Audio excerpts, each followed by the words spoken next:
The CEO said, "Give me a baby within a year or I'll divorce you." 9 months later, she was blessed with twins and shattered his world. A beautiful story for my beautiful family. Don't miss Chapter 7. It holds a wonderful surprise. Let's begin with love. Scott Boland didn't make requests. He issued mandates, and tonight, over champagne neither of them had touched, he delivered the cruelest one yet. 1 year, Rashada. Give me a baby, or I'll divorce you.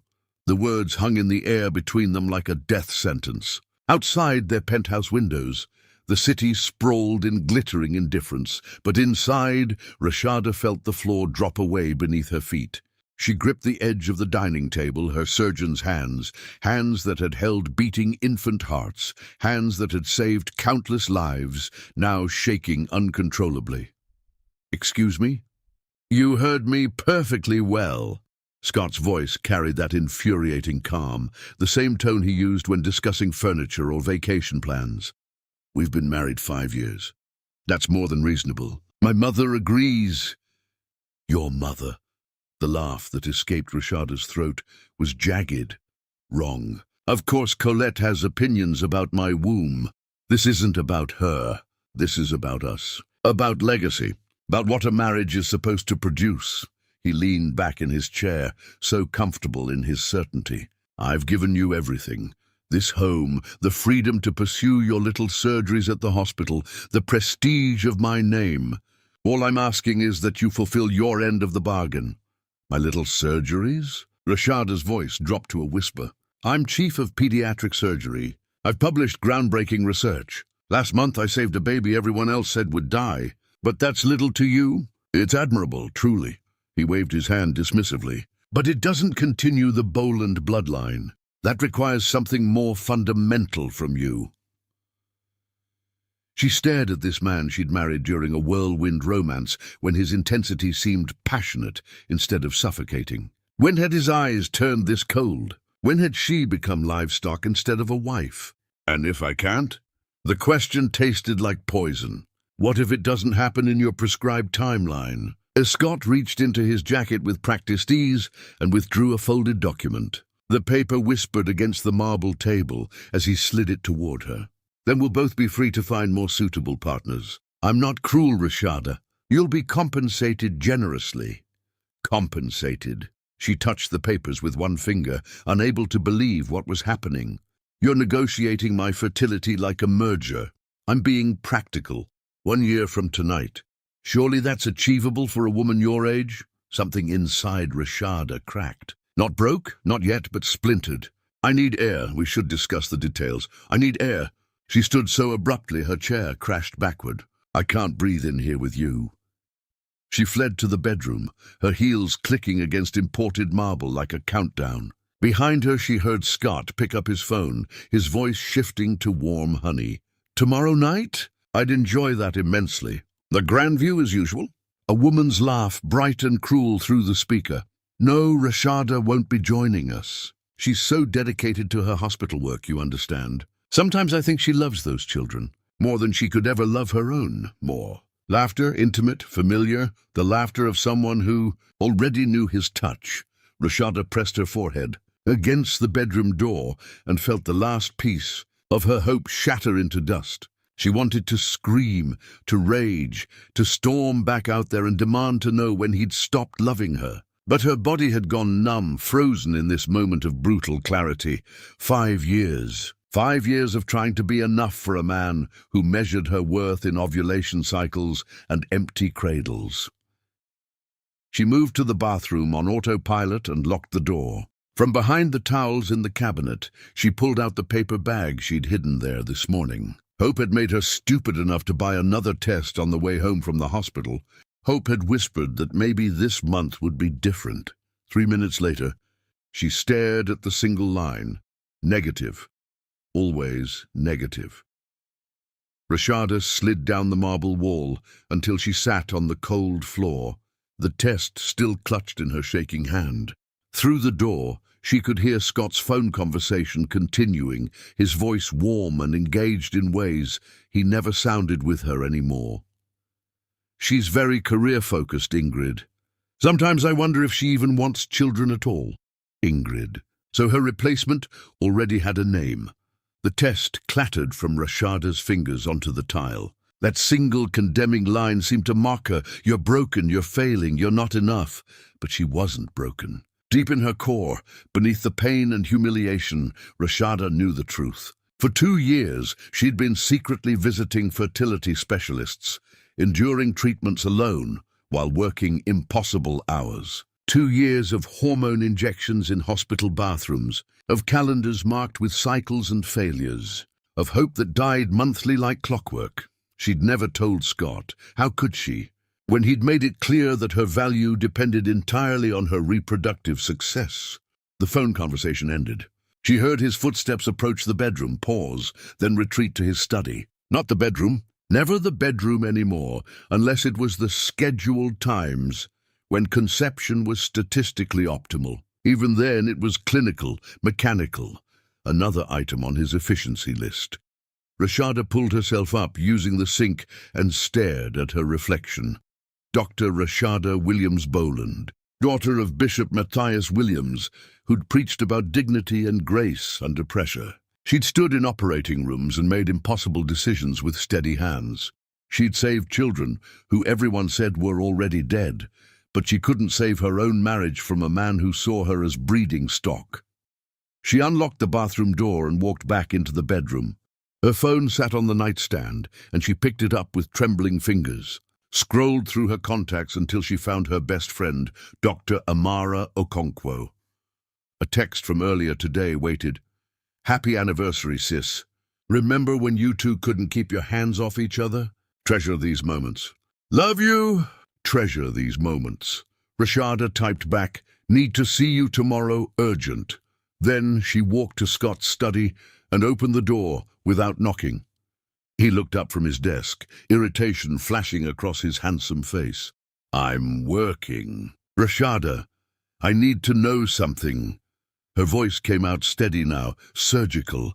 This woman you're meeting tomorrow, Ingrid, is she my replacement? Or have you already replaced me and you're just waiting for the paperwork to be finalized? For one heartbeat, something like shame flickered in his eyes. Then it died, replaced by that maddening calm. Her name is Ingrid Thornwell. My mother introduced us at the charity gala you missed because of an emergency surgery. He closed his laptop deliberately. She understands what family means, what legacy requires. She's not distracted by career ambitions. I see. Rashada nodded slowly, absorbing the confirmation like a knife between her ribs. And does Ingrid know she's auditioning? Or does she think you're actually interested in her as a human being? Don't be vulgar. It doesn't suit you. No, what doesn't suit me is being given an expiration date like spoiled food. She stepped into the study, and he actually leaned back, as if her anger carried physical weight. You want honesty? Here's mine. You're a coward, Scott Boland.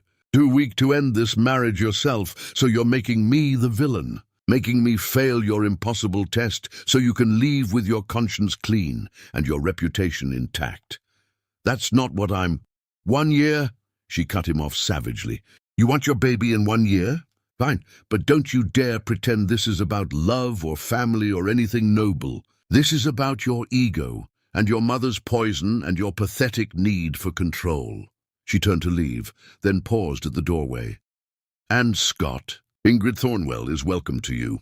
I hope she enjoys being measured and weighed and found wanting, because that's all you know how to do anymore. That night, Rashada sat by the window and watched the city lights blur through her tears. Somewhere out there, women were celebrating anniversaries with joy instead of ultimatums. Somewhere wives were cherished for more than their reproductive organs. Somewhere, but not here. Never here. As dawn broke over the skyline, Rashada made a decision. She would not break, would not beg. Whatever came next, she would face it with the same strength she brought to impossible surgeries. But first, she needed to know exactly what she was fighting. She waited until Scott left for his morning run. Then, with hands that had stopped shaking, she went through his jacket pockets, something she'd never done in 5 years of marriage. The hotel receipt was folded small, tucked carefully in the inner pocket. The Grandview Hotel, presidential suite, recent enough to still smell like betrayal. Rashada held the receipt up to the morning light and felt that crack inside her widen. Not break, not yet, but the foundation was crumbling. She photographed the receipt and sent it to Amara with 3 words. "He's already gone." The response came within seconds. "I'm coming over." "No, I have surgery this morning. Meet me for lunch?" "I'll be there." "Rashada, I'm so sorry." Sorry, such an inadequate word for the death of a marriage. Rashada got dressed, put on her brightest lipstick, and went to work. Because babies needed saving, and she was still exceptional at her job, even if she was failing at the only one her husband valued. Chapter 2. The Breaking Point. Dr. Amara Okonkwo was pacing the hospital cafeteria like a caged lioness when Rashada arrived for lunch, her braids swinging with each agitated turn. One look at her best friend's face told Rashada that her brother Terence had already called with the news. "I'm going to kill him." Amara's voice was low and dangerous. "I swear before God, I will end that man." "Please don't." Rashada slid into the booth, exhausted despite the morning's successful surgeries. "I need you out of prison and in my corner.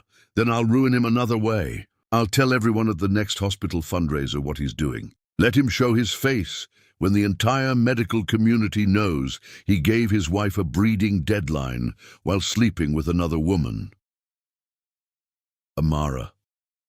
1 year. Who does that? Who looks at their spouse and says, "Reproduce or I'll replace you"? Amara slammed her palm on the table, making their coffee cups rattle. "And he's already auditioning your replacement."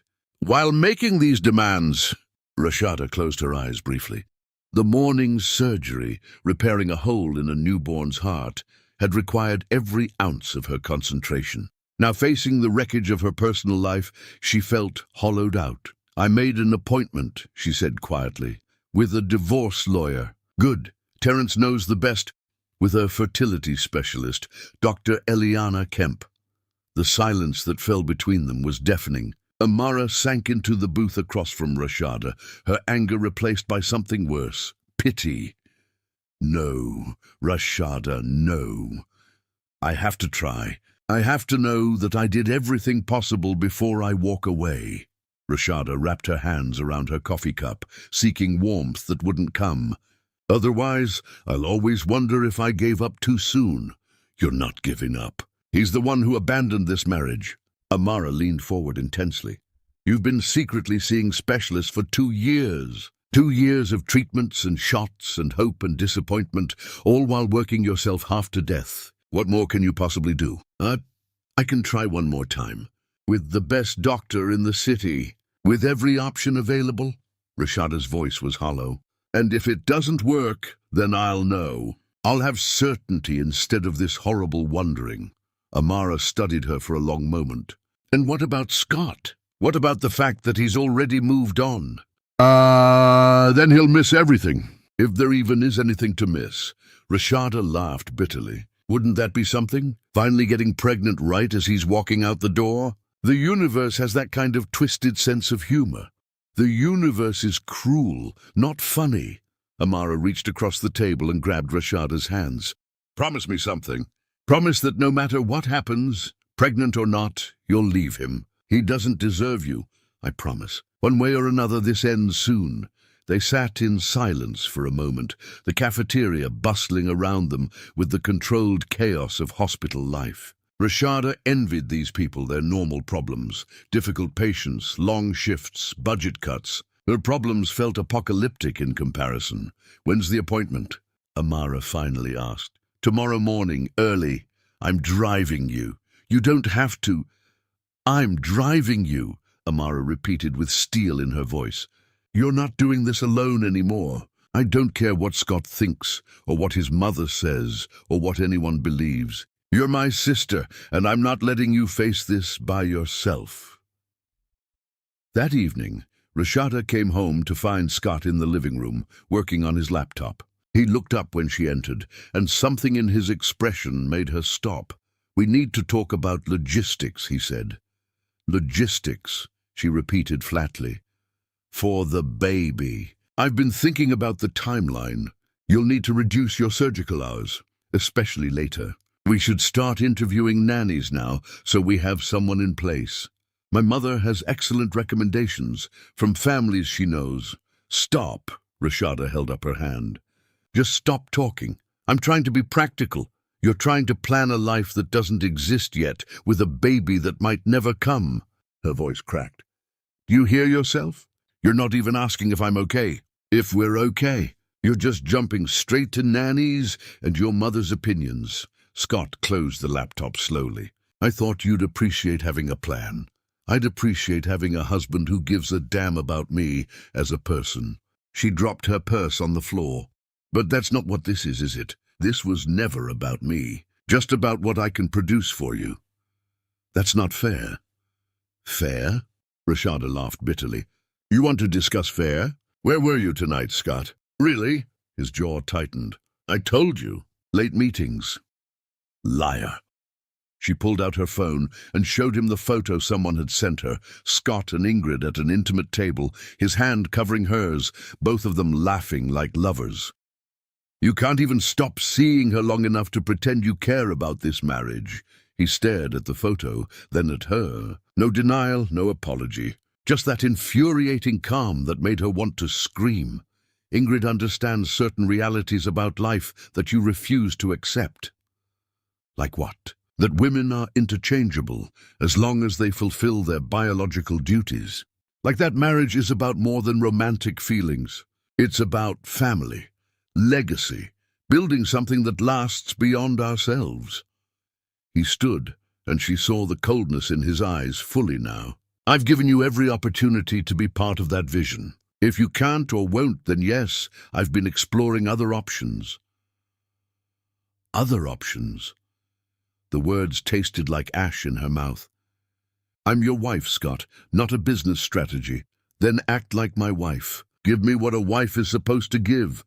The slap came before she could stop herself. Her palm connected with his cheek with a crack that echoed through the penthouse. They both froze. Rashada had never hit anyone in her life. Her hands were for healing, for surgery, for saving lives. But rage had moved through her like lightning, and now Scott's cheek bore the red imprint of her fury. "Get out," she whispered. "This is my home." "Get out!" The scream tore from her throat. "Get out before I do something we'll both regret more than that." Scott grabbed his jacket and keys, his expression thunderous but controlled. At the door, he turned back. "You have 11 months left, Rashada. I suggest you start thinking seriously about your priorities." The door slammed behind him with a finality that shook the walls. Rashada sank onto the couch and stared at her hand, the hand that had just struck another human being. Shame and satisfaction warred in her chest. She'd violated everything she believed in, and yet some dark part of her reveled in finally making him feel even a fraction of the pain he'd inflicted on her. Her phone rang. Her father, Bishop Matthias Williams. "Baby girl?" His warm voice was a lifeline in the darkness. "Your brother told me what's happening. Talk to me." And just like that, the dam broke. Rashada told him everything. The ultimatum, the affair, the years of secret fertility treatments, the hotel receipts, the slap. Words poured out of her like poison she'd been holding too long, burning her throat but needing to escape. Her father listened without interruption until she finished with a sob that shook her entire body. "Come home," he said gently. "Come home to your family. You don't have to fight this battle alone." "I can't, Daddy, not yet. I have to try one more time. I have to know." "Know what, sweetheart?" "That I'm not broken. That my body can do what it's supposed to do." She wiped her eyes with trembling fingers. "If I leave now, I'll always wonder if I could have made it work. If I could have been enough." "You're not broken, Rashada. You hear me? That man has convinced you that your worth is tied to something you can't control, and that's a lie straight from the pit of hell." His preacher's voice rang with conviction. "But I know you. I know you need to do this your way. So I'll be here waiting, praying every day, until you're ready to come home." After they hung up, Rashada sat in the silence and let herself feel everything: the grief, the rage, the shame, the fear, the desperate hope that still lived in her chest despite everything. Tomorrow she'd put the mask back on. Tomorrow she'd be strong. But tonight she let herself break into 1,000 pieces on the floor of a penthouse that had never felt like home. The next morning, Amara picked her up before dawn. They drove through empty streets to Dr. Kemp's clinic, a discreet building in a wealthy neighborhood where desperate women came to chase impossible dreams. The waiting room was full of couples holding hands, whispering encouragement, presenting united fronts against infertility. Rashada sat alone among them, and the other women's pitying glances felt like knives sliding between her ribs. Rashada Williams? A nurse appeared in the doorway with a clipboard and a professional smile. Amara squeezed her hand. "I'll be right here, no matter how long it takes." Dr. Eliana Kemp was a tiny woman with steel-gray hair and kind eyes that had seen every kind of heartbreak. She reviewed Rashada's extensive file with a deepening frown. "You've been through quite a journey," she said finally. "Multiple rounds of ovulation induction, timed protocols, even 2 cycles of more aggressive interventions. Your hormone levels are normal. Your ultrasounds show healthy organs. There's no medical reason this hasn't worked. Then why hasn't it?" Rashada's voice was small, childlike. "Sometimes there isn't a reason we can identify. Bodies are mysterious, even to those of us who study them for a lifetime. Stress can be a significant factor. And I see here your chief of pediatric surgery working long hours. That alone could impact everything. So what do you recommend?" Dr. Kemp leaned back in her chair, studying Rashada with those kind, knowing eyes. "Honestly, I recommend you take a real break. Reduce stress. Focus on your own health and well-being. These treatments are incredibly hard on your body, Rashada. You need rest, not more interventions." "I don't have time for rest. I have 11 months. The doctor's eyebrows rose sharply. 11 months for what? And Rashada found herself explaining the ultimatum, the timeline, Scott's demands and betrayals. She watched Dr. Kemp's expression shift from curiosity to shock to barely contained anger. "That's unconscionable," the doctor said when she finished. "Rashada, fertility doesn't work on deadlines. The stress of this situation alone could be preventing conception. Your body might be protecting you from bringing a child into this toxic environment, but you can help me? There's something else we can try?" Dr. Kemp sighed deeply. "There's always something else. More aggressive protocols, higher hormone doses, additional procedures. But I have to tell you, pushing your body harder when it's already under extreme stress isn't the answer. It's not even ethical for me to recommend it." "Please," Rashada whispered, and she hated how her voice broke. "I need to try, just one more time. I need to know I did everything possible." The doctor studied her for a long, uncomfortable moment. "This isn't about having a baby, is it? This is about proving something to a man who doesn't deserve your devotion." The truth of it hit Rashada like a physical blow. "Maybe," she admitted. "But I still need to try, please." Dr. Kemp pulled out a prescription pad with obvious reluctance. "1 cycle. The strongest protocol I can safely recommend. But Rashada, after this, whether it works or not, I want you to seriously consider what you're doing to yourself. No baby is worth destroying yourself for, and no man is worth this kind of sacrifice." They scheduled the treatment cycle, reviewed the intense protocols, discussed the risks and side effects. Rashada left with a bag full of medications and instructions, feeling like a soldier preparing for a war she might not survive. Amara was waiting in the lobby, and one look at Rashada's face told her everything. "You're doing it. One more try. That's all. And if it doesn't work, then I'm done. With the treatments, with the marriage, with all of it." Rashada clutched the medication bag like a lifeline. "But I need to know I tried everything. I need that certainty." They drove back to the hospital in heavy silence. When Amara dropped her off, she grabbed Rashada's arm with fierce intensity. "Promise me you'll call if you need anything. Middle of the night, middle of surgery, doesn't matter. Promise." "I promise." That afternoon, Rashada performed 3 complex surgeries with steady hands and steadier resolve. She was brilliant at this, saving lives, fixing broken hearts, giving parents back their children against impossible odds. This was her worth. This was what she was built for. Not for Scott's timelines and ultimatums and cold calculations. When she finally left the hospital after dark, exhausted but satisfied with the day's victories, she found a text from Scott waiting. "I'll be out of town for the next week. Business. We'll talk when I return." No apology for their fight. No acknowledgement of her pain or the slap or anything. Just another absence in a marriage full of them. Rashada typed back, "Enjoy your trip." Then she went home to the empty penthouse and started the medication protocols Dr. Kemp had prescribed. Shots she gave herself with practiced efficiency in the bathroom mirror. Pills that made her nauseous and dizzy. Hormones that turned her emotions into a battlefield where hope and despair waged endless war. This was her last attempt. Her final try at becoming what Scott demanded. And if it worked, she'd have a baby with a man who'd already abandoned her. If it didn't work, she'd have certainty that she'd done everything humanly possible before walking away.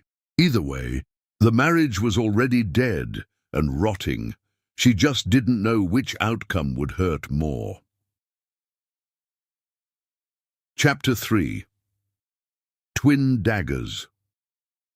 The medication made everything worse. Rashada's body rebelled against the hormones flooding her system. Headaches that felt like her skull was splitting. Nausea that kept her bent over toilets between surgeries. Mood swings that left her weeping over coffee commercials. But she persevered. Because this was the last time. The final attempt. 2 weeks into the protocol, she stood in a hospital bathroom, giving herself another injection when someone knocked on the door. "Dr. Williams Boland. There's an emergency. We need you in OR3 immediately." Rashada capped the needle, smoothed her coat, and became the surgeon again. The woman falling apart could wait. The babies who needed saving couldn't. The surgery lasted 6 hours, a set of conjoined twins, connected at the chest, each with their own struggling heart. The parents had been told it was impossible, that their daughters wouldn't survive separation. But Rashada had studied the scans for weeks, had a plan, had hope. When she finally stepped back from the table, 2 separate babies breathed on their own for the first time in their lives. "Miracles," whispered her surgical nurse, tears in her eyes. "You create miracles, doctor." But Rashada couldn't create the miracle she needed most. She went home that night to find Scott had returned early from his trip. He was in the living room with his mother, Colette Boland, a woman who'd never hidden her disdain for Rashada. "There she is," Colette said with false sweetness. "Working late again, I see. Scott was just telling me about your little arrangement. 1 year to produce an heir. Very reasonable, I think." "Mother," Scott began, but Rashada cut him off. "Get out of my home." Colette's perfectly painted lips curved into a smile. "Technically, dear, it's my son's home. You're just living here until you fulfill your purpose or fail completely." "I said get out." Rashada's voice was ice. "Before I call security and have you removed. You wouldn't dare try me." Rashada pulled out her phone. "I've had a very long day saving actual lives. I don't have patience for whatever poison you're here to drip in your son's ear." Scott stood, looking uncomfortable. "Rashada, that's enough. She's my mother, and she's the reason you treat me like breeding stock." Rashada turned her fury on him. "Every cruel word, every impossible expectation, it all comes from her. She's been whispering in your ear since we got married, hasn't she? Telling you I'm not good enough, that I'm too focused on my career, that I'm failing you." Colette stood with regal disdain. "I simply helped my son see certain truths he was too infatuated to recognize. You were never the right choice, Rashada. Wrong background, wrong priorities, wrong everything." But Scott insisted, "And I've spent 5 years watching you prove me right." "Mother, please." Scott tried again, but both women ignored him. You want to know the truth? Rashada stepped closer to Colette, and the older woman actually stepped back. I've been trying to get pregnant for 2 years. 2 years of treatments and specialists and hormones and hope, all while working myself to exhaustion and dealing with your son's betrayal. And you know what I realized? Even if I give you your precious grandchild, it will never be enough. You'll find something else I'm doing wrong, some other way I'm failing. Well, you said it yourself. 2 years of trying and still nothing. Perhaps your body knows what your mind won't accept. You're not meant to be a mother. Colette's smile was cruel. Some women are built for it. Others, like you, are better suited to other purposes. There's no shame in accepting your limitations. The words hit like bullets. Rashada felt something inside her crack wide open. "Get out," she whispered. "Both of you. Get out of my sight before I do something unforgivable. This is my son's home. Get out!" The scream tore from Rashada's throat, raw and primal. "Get out! Get out! Get out!" Colette gathered her purse with theatrical dignity. At the door, she turned back. 1 year, you said? Darling, I'd start looking at alternatives if I were you. Perhaps a nice apartment somewhere quiet where you can focus on your little surgeries without the pressure of trying to be something you're... She left in a cloud of expensive perfume and cruelty. Scott stood frozen, looking between the door and Rashada. "Don't," she said before he could speak. "Don't you dare defend her. Don't you dare tell me she means well, or that I'm overreacting. That woman is poison, and you've been drinking it for so long you can't even see what it's done to you. She's still my mother. And I'm still your wife. Or I was, before you decided to auction me off like livestock." Rashada's voice broke. "Do you even hear what she said to me? Do you care?" Scott ran his hand through his hair, looking tired. "She can be harsh, but nothing. She just told me I'm not meant to be a mother, that my body knows I'm defective, and you're standing there making excuses for her." Rashada laughed bitterly. "This is what our marriage has become. Your mother insulting me, you betraying me, and me destroying myself trying to meet impossible standards. I didn't ask her to come tonight. She just showed up because you told her about the ultimatum. You told her about our private business, our marriage, our problems. What else have you told her, Scott? Does she know about the treatments, the fertility issues? Have you been sharing all my failures with her so she can feel superior?" His silence was answer enough. Rashada sank onto the bed, shaking. She'd never been violent before Scott, never thrown things or slapped people or screamed until her throat was raw. What was she becoming? Her phone rang. Her brother Terence. "Rashada, Amara just called me. She said you're in the hospital. That you almost lost the twins." His voice was careful, worried. "Talk to me, sis." And for the second time that day, she shattered. The words poured out, the hemorrhage, the terror, Scott's cold reaction to the twin news before the crisis, the lamp, everything. "Come stay with us," Terence said immediately. "Nia's already making up the guest room. The kids would love to have Auntie around. You don't have to stay there. I can't, not yet. The doctors want me on strict bed rest. Moving would be too risky right now. Then we'll come to you. You're not doing this alone." Over the next days, Rashada's world shrank to the hospital bed. Complete bed rest meant nurses helping her to the bathroom, meals brought to her, no work, no movement, just lying still and praying her daughters would stay inside long enough to survive. Scott tried to visit, but the medical staff had strict orders. Family only during critical recovery, they told him. And Amara had made sure she was listed as Rashada's healthcare proxy and primary family contact. She needs rest, not stress, Amara told Scott bluntly when he protested. You've caused enough damage. But through the hospital room window, Rashada could see Scott in the waiting area. He didn't leave, didn't go to work, just sat there day after day, waiting for updates he wasn't allowed to receive directly. On the third day, her father arrived. Bishop Matthias Williams sat beside her bed and held her hand without speaking, just sat there solid and present until Rashada started crying.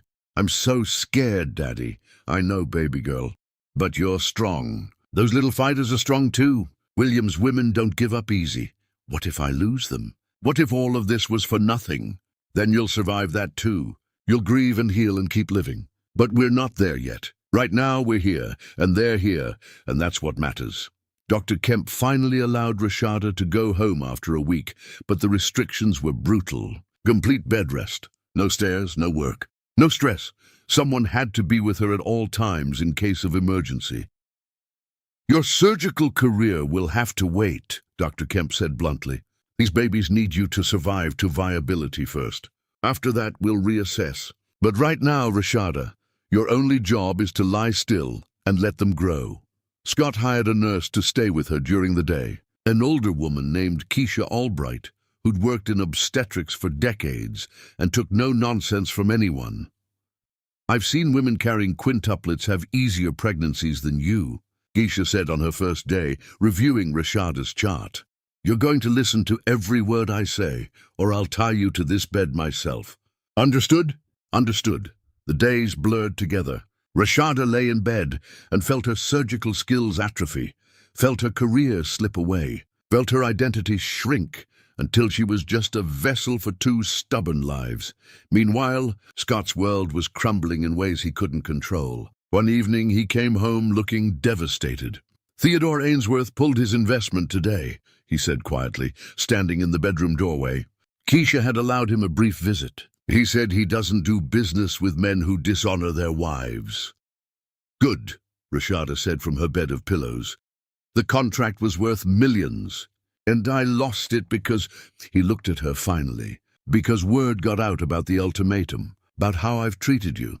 Actions have consequences. You're just finally experiencing yours.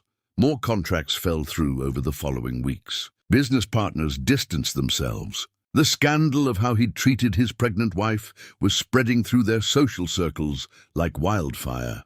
One evening, Scott came to the bedroom and stood in the doorway. Looking lost, Judge Elwood Patterson called today. My father's oldest friend. Scott's voice was hollow. He said my father would be ashamed of me, that I'm destroying everything he built, not with poor decisions, but with how I've treated you. He said Dad built his legacy with integrity, and I'm tearing it down with arrogance. Rashada said nothing. Everyone's pulling away. People I've known my whole life. They all know what I did, and they're disgusted. He sank into the chair beside her bed. I'm losing everything. Welcome to my world. I lost everything the night you gave me that ultimatum. My peace, my sense of self-worth, my career. At least you still have your health.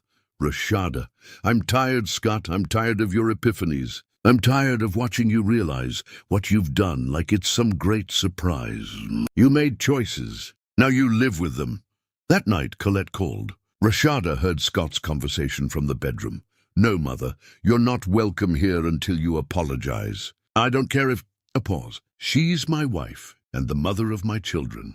You disrespected her, and that's unacceptable. Colette's voice sharp even through the phone. I see. She's finally got you under her thumb now that she's pregnant. I raised you better than... You raised me to treat women like possessions. You raised me to value bloodlines over humanity. Scott's voice rose. Do you have any idea what you've done? The poison you've put in my head since I was a child. More screeching from Colette. I don't care what you think anymore. You're not meeting these babies until you change. And maybe not even then. He hung up, came to the bedroom door but didn't enter. I'm sorry, he said to the darkened room, for all of it. I know it doesn't change anything, but I'm sorry. Rashada didn't answer. Words were cheap. She'd heard his apologies before. 3 days later, Scott received a call from the hospital. Colette had collapsed during another angry phone call, this time with one of her society friends, ranting about Rashada. A massive stroke. She was in critical condition. I should go see her, Scott said, but he didn't move from the chair beside Rashada's bed. Yes, you should. She's still your mother, after everything she's said about you, about our daughters. Because if you don't, you'll regret it. And I have enough guilt in this marriage without adding that. Rashada looked at him steadily. Go, see your mother. Make your peace. Scott went. He came back hours later, looking like he'd aged a decade. She's conscious, but can barely speak. partially paralyzed. He sat down heavily. But she managed to say one thing clearly. What? That I deserved this.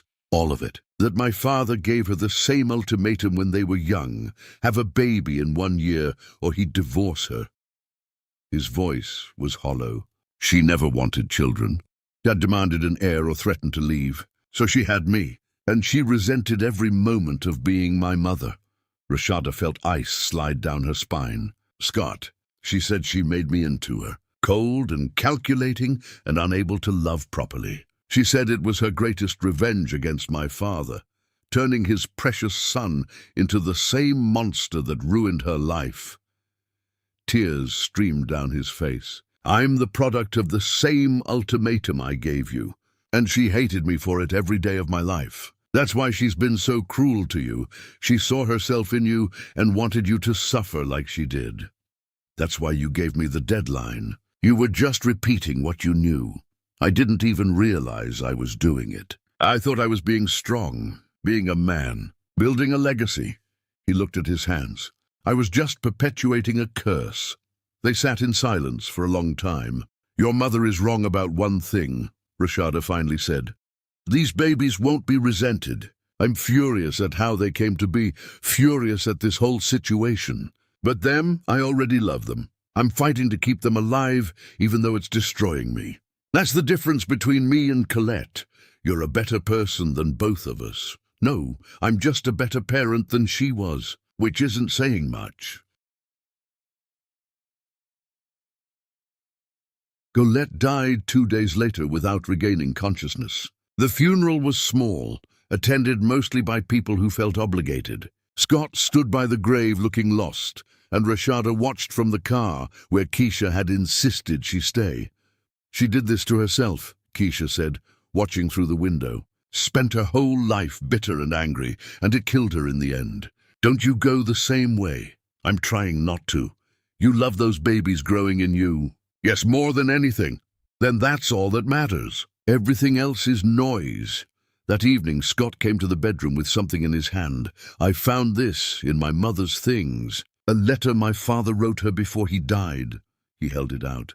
He apologized for the ultimatum, for forcing her into motherhood, for destroying their marriage. He said his greatest regret was not loving her the way she deserved. He wanted to warn me never to make the same mistake, but he died before he could.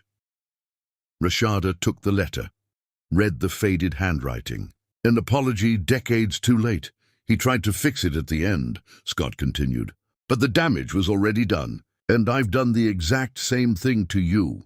Yes, you have. Can you ever forgive me? Rashada looked at him for a long moment. I don't know.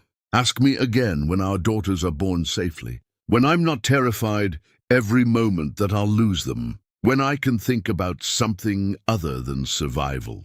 Fair enough. He left her alone with her thoughts and her growing belly and the 2 lives that had become her entire world. Outside, thunder rumbled. Another storm was coming, and Rashada, lying in the darkness, placed her hands on her stomach and whispered promises to her daughters. I don't know what comes next, but I promise you this, you will be loved, protected, cherished. Whatever happens between your father and me, you will always be wanted. Always. The babies moved under her hands, growing stronger every day despite the odds. And despite everything, Rashada smiled. Chapter 4. The Empire Cracks. The ambulance sirens screamed through the night as Rashada clutched her belly, blood soaking through her clothes. Scott sat beside her in the back, his face drained of all color, hands shaking as he held hers. Just hold on, he kept repeating. Hold on, Rashada, please. She couldn't respond. The pain was too intense, the fear too overwhelming. At 24 weeks, her daughters were barely viable. If they came now, their chances of survival were terrifyingly small. Dr. Kemp met them at the emergency entrance, already in scrubs. Partial placental abruption, she announced after a rapid examination. We've got to stop this bleeding now, or we lose all 3 of them. The next hours were a blur of monitors, medications, desperate interventions. Rashada felt her body fighting against itself, trying to expel the babies while she willed them to stay. Finally, mercifully, the bleeding stopped. "You're stable," Dr. Kemp said, exhaustion evident in her voice. "The babies are still showing strong heartbeats. But Rashada, this is your final warning. Complete bed rest from this moment forward. No exceptions. Any stress, any movement beyond absolutely necessary, and we're back here losing them. My surgeries are over. For now, maybe for the rest of this pregnancy." Dr. Kemp's expression was stern. "Your colleagues will cover. Your career will wait. These babies won't survive another crisis like this." Scott stood in the corner of the hospital room, looking smaller than Rashada had ever seen him. When the medical team finally left them alone, he moved to her bedside. "I almost lost you. Lost all of you," his voice cracked. "And it would have been my fault. Yes, it would have been." He flinched at her honesty but didn't argue. Rashada sank onto the bed, shaking. She'd never been violent before Scott, never thrown things or slapped people or screamed until her throat was raw. What was she becoming? Her phone rang. Her brother Terence. "Rashada, Amara just called me. She said you're pregnant. With twins." His voice was careful, worried. "Talk to me, sis." And for the second time that day, she shattered. The words poured out. The diagnosis, Scott's reaction, his mother's cruelty, the lamp, everything. "Come stay with us," Terence said immediately. "Nia's already making up the guest room. The kids would love to have Auntie around. You don't have to stay there." "I can't, not yet. I need to see Dr. Kemp again tomorrow, get blood work done. And I'm scheduled for surgeries this week. Rashada, you're pregnant with high-risk twins after years of fertility treatments. You need to slow down. I can't. If I stop moving, if I stop working, I'll fall apart completely." They talked until Rashada's breathing steadied. When they hung up, she called Dr. Kemp's emergency line. "Rashada, what's wrong?"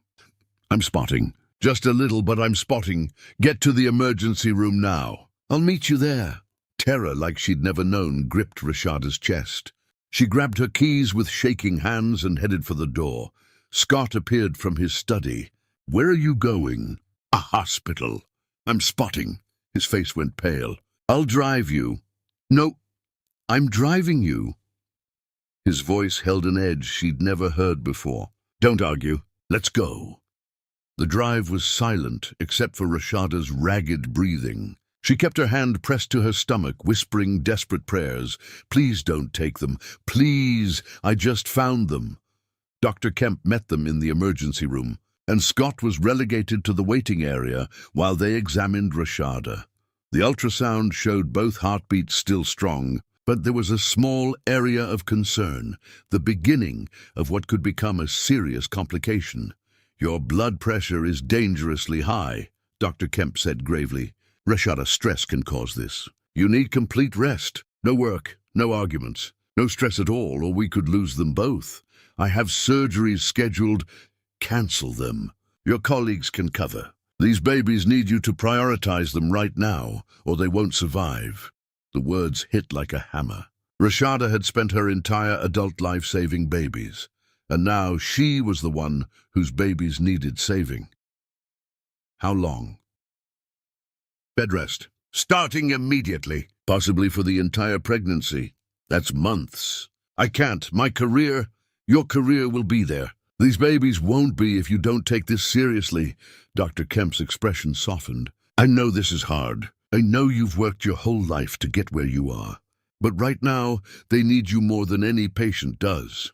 When Rashada emerged from the examination room, Scott jumped to his feet. "Are they okay?" "For now. I'm on complete bed rest. Doctor's orders." His relief was visible, and something about it made her angrier. He got to look relieved while her entire world crumbled. "I'll take care of everything," he said. "Whatever you need. What I need is for you to have never given me that ultimatum. What I need is for the past year not to have happened. But we don't get what we need, do we?" They drove home in silence. Scott helped her to bed, and she hated needing his help, hated being weak, hated everything about this situation. Over the next week, Rashada's world shrank to the bedroom. She called the hospital and explained she needed medical leave. Her colleagues were supportive, shocked, concerned. She was missing the surgeries she'd trained years to perform, missing the work that defined her, all to incubate Scott's heirs. The bitterness grew like a tumor in her chest. Scott tried. She'd give him that. He brought her meals, helped her to the bathroom, sat with her in the evenings. But every kind gesture felt hollow when she remembered his betrayal, remembered Ingrid, remembered the ultimatum.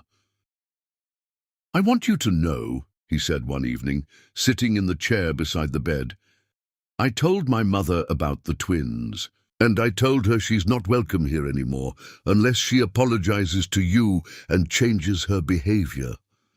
Rashada looked up from her book. "You did what?" "She was wrong. What she said to you was cruel and unacceptable. I should have defended you immediately. I'm sorry I didn't. What brought on this revelation? Fear that stress will kill your precious heirs?" He flinched.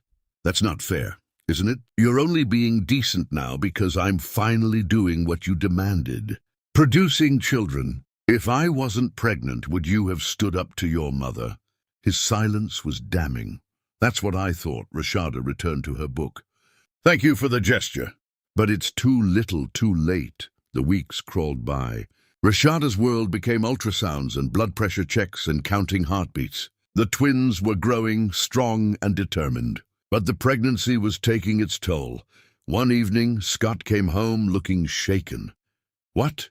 Rashada asked from her prison of pillows. "I lost the Ainsworth contract today. Theodore Ainsworth himself called to tell me he's pulling all his investments." Despite everything, Rashada felt a flicker of concern. "Why?" "Because word got out about the ultimatum, about how I've treated you." Scott sank into his chair, looking lost. "He said he doesn't do business with men who dishonor their wives. Said his own wife went through fertility struggles, and he'd never dream of treating her the way I've treated you." Rashada said nothing.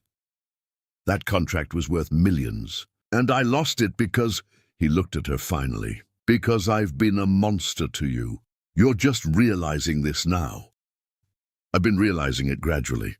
Watching you risk your health for these babies. Watching you give up your career. Watching you suffer." His voice cracked. "I thought I was being practical, logical, but I was just being cruel." "Yes, you were." "I don't know how to fix this." "You can't. Some things, once broken, can't be repaired." Rashada placed her hand on her growing belly. "But you can be a better father than you were a husband. That's all I'm asking now." Another week passed, and Rashada woke to find Scott on the phone in heated conversation. She couldn't hear the words, but his tone was angry. When he hung up, his face was ashen. "My father's oldest friend, Judge Elwood Patterson, just called. He said," Scott's voice was tight, "he said my father would be ashamed of me, that I'm destroying everything he built, not with business decisions, but with how I've treated you. Your father's dead. His opinion doesn't matter anymore. It matters to me. He built his legacy with integrity, and I'm tearing it down with arrogance." Scott moved to the window, his back to her. "Everyone's pulling away. Business contacts, family friends, people I've known my whole life. They all know what I did. Good. Maybe public shame will teach you what private conscience couldn't." He turned to her, and she was shocked to see tears in his eyes. "I'm losing everything. Welcome to my world. I lost everything the night you gave me that ultimatum. My marriage, my peace, my sense of self-worth. At least you still have your health and your career." "Oh, wait," she laughed bitterly. "I don't have those anymore either." "Rashada, I'm tired, Scott. I'm tired of your epiphanies and revelations.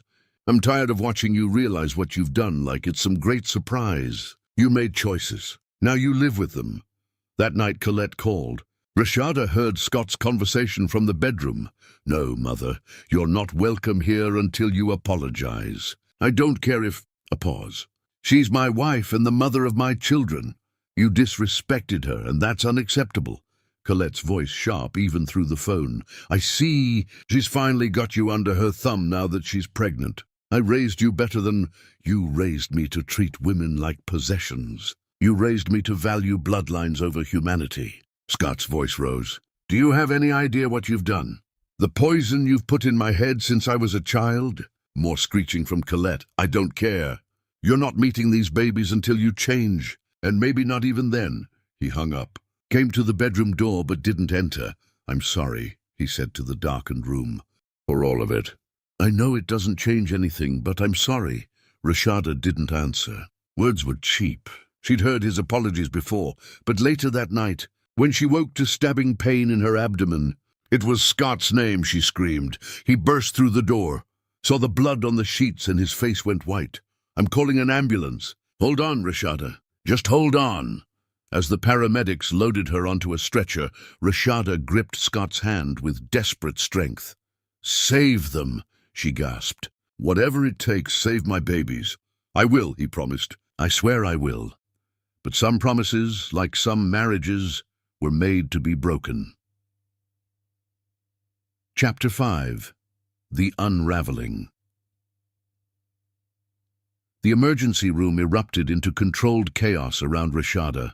Hands pressed, monitors beeped, voices shouted medical terms she understood too well. She lay on the gurney, watching the ceiling tiles blur past. 42 in this hallway. She counted mechanically, while strangers tried to save the lives growing inside her. Dr. Kemp appeared above her. Mask already on, eyes serious. Rashada, listen to me. Partial placental abruption. We've stopped the bleeding for now, but you're going straight to intensive monitoring.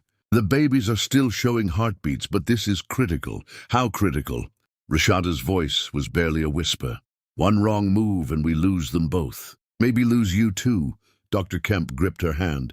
You're a doctor. You know what this means. Absolute bed rest. No exceptions. Any stress, any exertion, and this becomes catastrophic. They wheeled her to a private room with more monitors than she could count. Scott tried to follow, but Dr. Kemp stopped him. Family waiting room. She needs rest, not visitors. I'm her husband, and she's my patient. Waiting room, now. Rashada spent 3 days in the hospital with monitors strapped to her belly, listening to her daughter's heartbeats like a prayer she couldn't stop saying. Because they were daughters, Dr. Kemp had confirmed it during an ultrasound.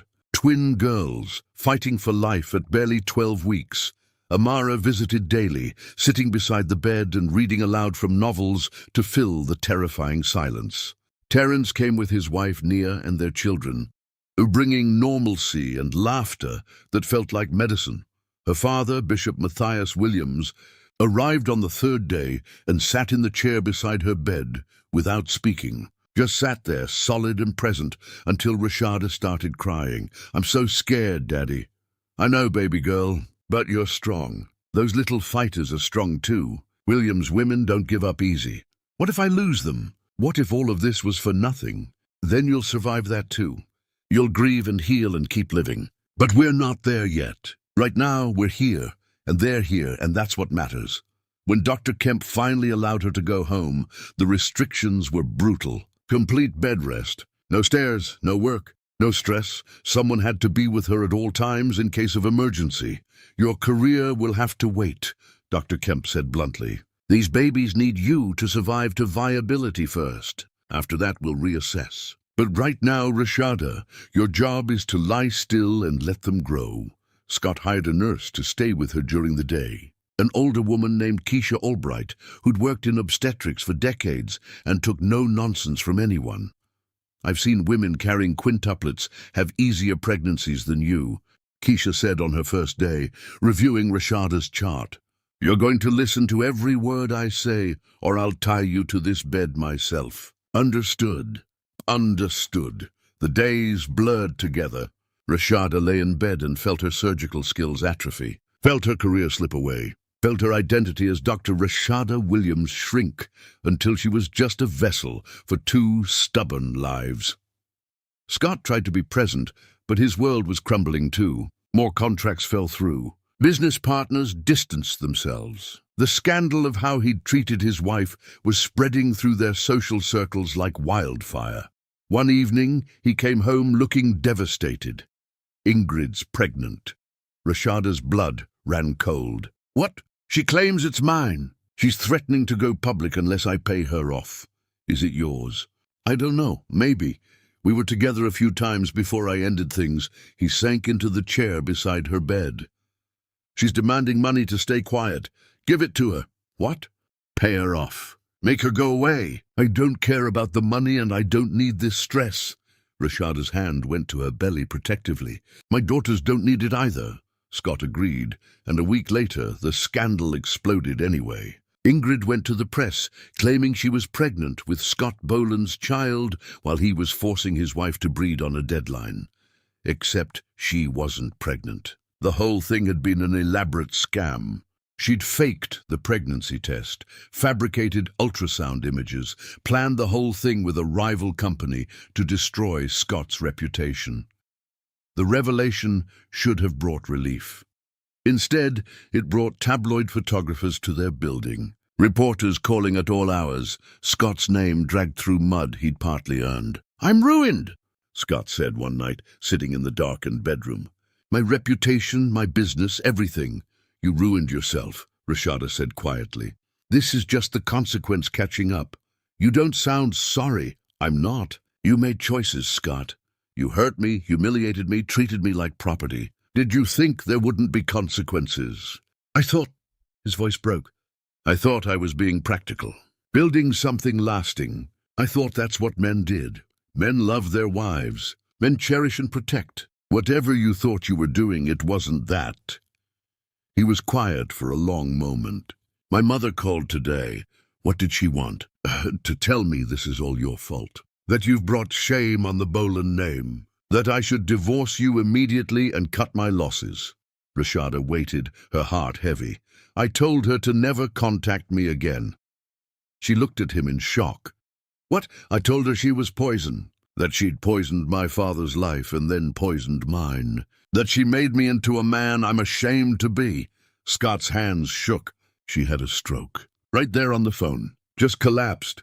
Oh my God, she's in the hospital now. Stable, but the doctors say stress triggered it. Her blood pressure spiked during our conversation. And you blame me. No.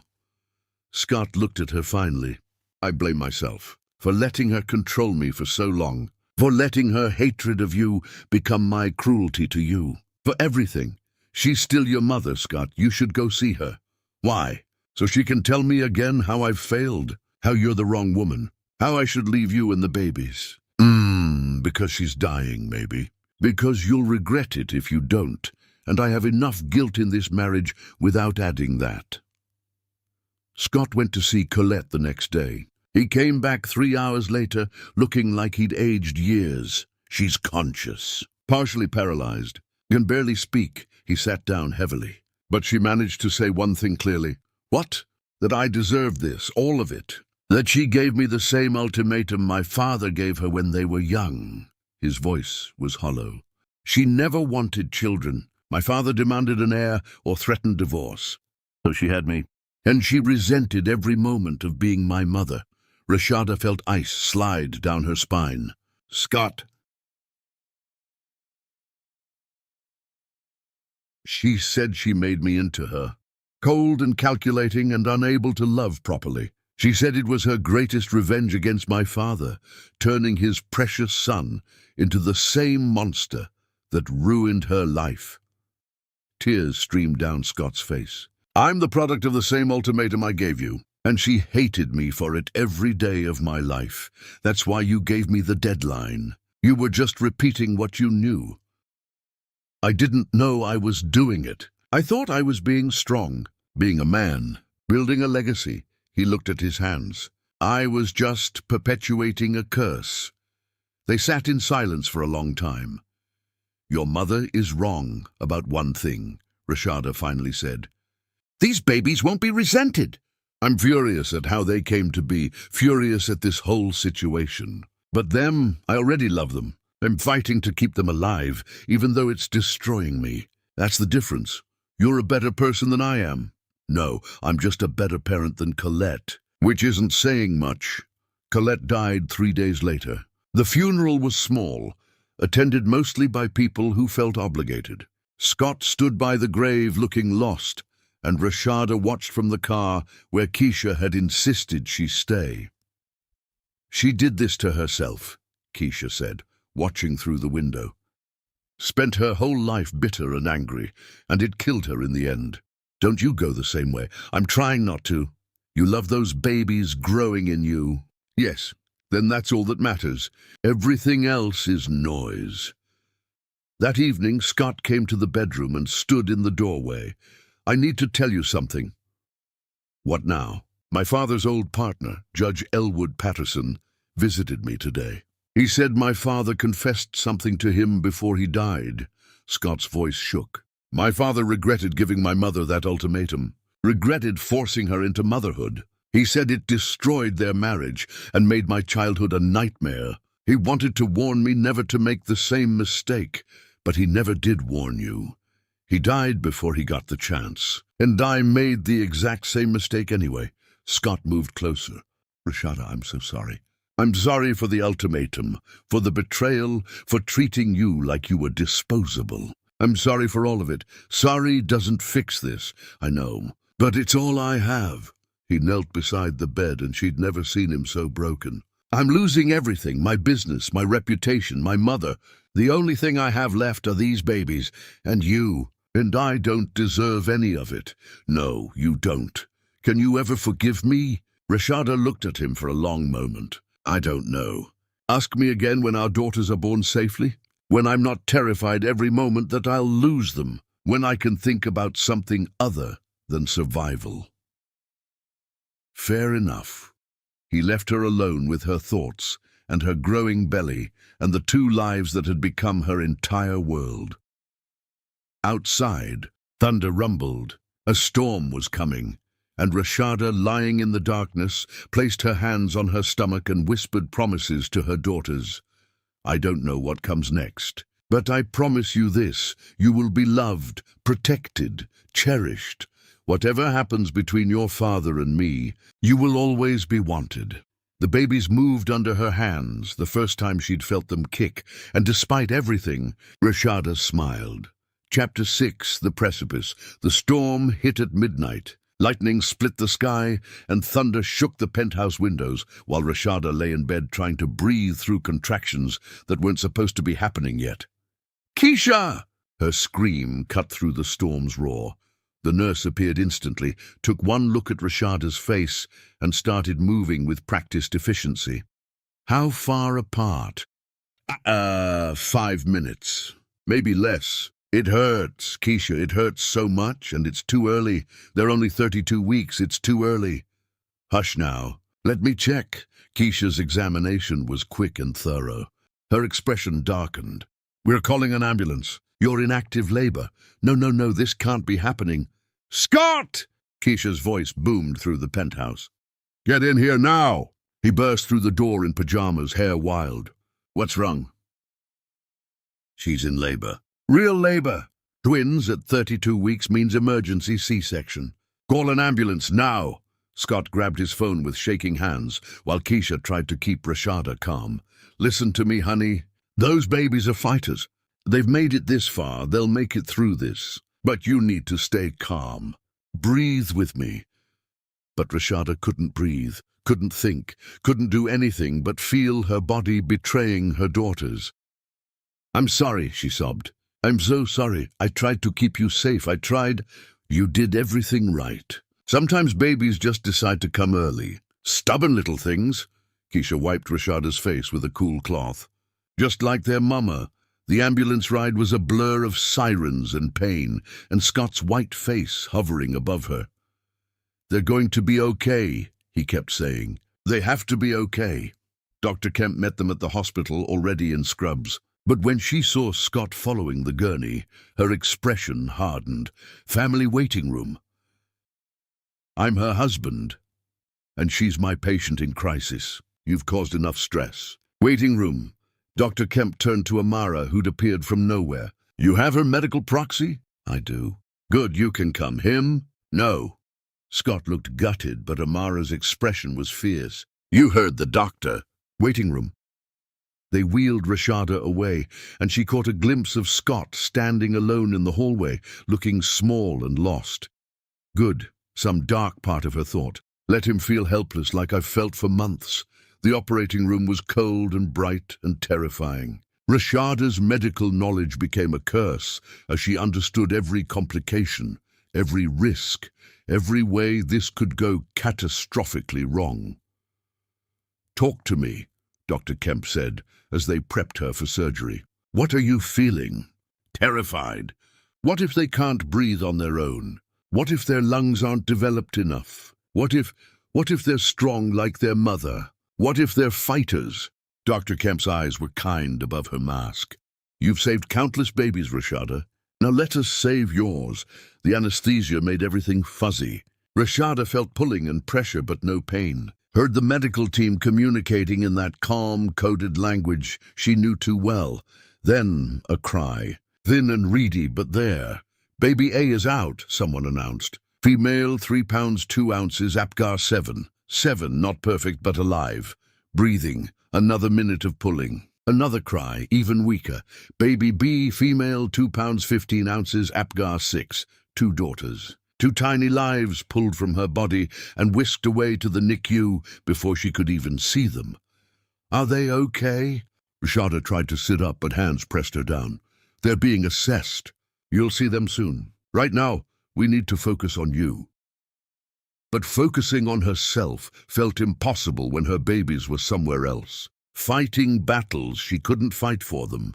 The surgery continued. Dr. Kemp's expression shifted from focused to concerned. "She's hemorrhaging. Get me 4 units now. Hemorrhaging." The word echoed in Rashada's fading consciousness. She was bleeding out while her daughters fought for life in the NICU. "Stay with me, Rashada," Dr. Kemp commanded. "Don't you dare check out on those babies now. They need their mother." But the darkness was so inviting, so peaceful. No more pain, no more fear, no more fighting. "She's coding!" someone shouted. "Get the crash cart!" The last thing Rashada heard before the darkness swallowed her was her own voice, whispered, "Save them. Please save my babies." Scott sat in the waiting room and fell apart. His hands shook. His breath came in gasps. He'd never been afraid before, not really. Fear was for other people. He'd always been in control, always known the outcome, always had a plan. But now his wife was dying and his daughters might die, and it was all his fault. "You should pray," a voice said. Scott looked up to see Bishop Matthias Williams standing there, Rashada's father, looking at him with an expression that wasn't quite condemnation, but wasn't forgiveness either. "I don't know how." "Yes, you do. Everyone knows how when they're desperate enough." The bishop sat beside him. "My daughter is in there fighting for her life because of you. Those babies might not survive because of the stress you put on her body. And yet here I am sitting with you when I should be in there with her. Why aren't you? Because they only allowed 1 person in the OR, and Amara has her medical proxy." Bishop Williams looked at him steadily. "But also because I thought you might need to understand something." "What?" "What it feels like to be powerless, to have no control, to only be able to wait and hope and pray." The bishop's voice was gentle but firm. "You've spent this whole marriage trying to control Rashada. Control when she had babies, control her career, control everything. And now you have no control at all. How does it feel?" "Horrible, terrifying." Scott's voice broke. "I might lose them all. Now you understand. How Rashada's felt for months, terrified, powerless, fighting. Battles you created while you stood back and judged her for not winning fast enough. I'm so sorry. I'm so sorry for all of it." "Sorry's a start. But it's just words, son. Words are cheap. Actions are what matter." Bishop Williams stood.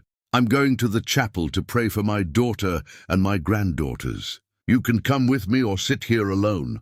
Your choice." Scott followed. The chapel was small and quiet. Bishop Williams knelt and began praying aloud, not churchy language, just raw, honest begging. "Lord, my baby girl is in trouble. Those precious little ones are in trouble. I know you know all about it, but I'm asking anyway. Asking you to spare them, to give them strength, to bring them through this storm." Scott knelt beside him and, for the first time since childhood, prayed. I don't deserve mercy. I know that, but they do. Rashada and those babies did nothing wrong. This is all me. So please, please let them live. I'll do anything. I'll be anything. Just don't let them die because of my mistakes. They stayed in that chapel for hours while surgeons fought for Rashada's life. Nurse Keisha Albright watched through the NICU glass as two tiny babies fought for every breath. She'd seen hundreds of preemies in her career, but something about these two broke her heart in new ways. Such little fighters. Born too soon because their father was a fool and their mother loved them enough to sacrifice everything. A man appeared beside her. Rashada's colleague from the hospital, Dr. Hassan El Amin. How are they? He asked quietly. Alive, barely 3 pounds and 2 pounds. Lungs underdeveloped, on ventilators and monitors and every intervention we have. Keisha shook her head. But they're fighting. Lord, they're fighting hard. And can I see them? Just for a moment? Keisha studied him. She knew about Hassan's friendship with Rashada, knew he'd been supportive through her fertility struggles, knew he was one of the good ones. You can look. But Scott Boland is their father, legally. He's the one with rights here. I don't want rights. I just want to see that they're real, that they made it this far.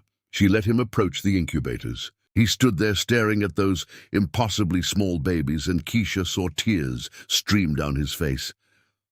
She fought so hard for you, he whispered to the babies through the glass. Your mother is the strongest woman I know. You inherited that strength. So you keep fighting, you hear me? Keep fighting for her.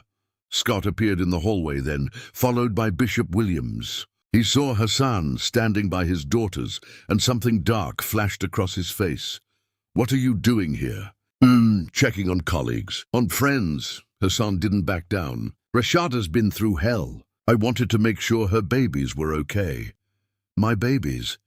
Yes, your babies that she nearly died bringing into the world, while you waited in a lobby because the medical team didn't trust you near her. You have no right. Enough. Keisha stepped between them. Both of you. Those babies don't need this energy. And Rashada's still in surgery fighting for her life. So take your testosterone elsewhere. Scott sagged against the wall. How is she? Has anyone told me anything? Oh, not my place to say. You're not on her medical proxy list. Keisha's voice was sharp. You gave up that right when you treated her the way you did. She's my wife. She's our patient. And right now she's critical.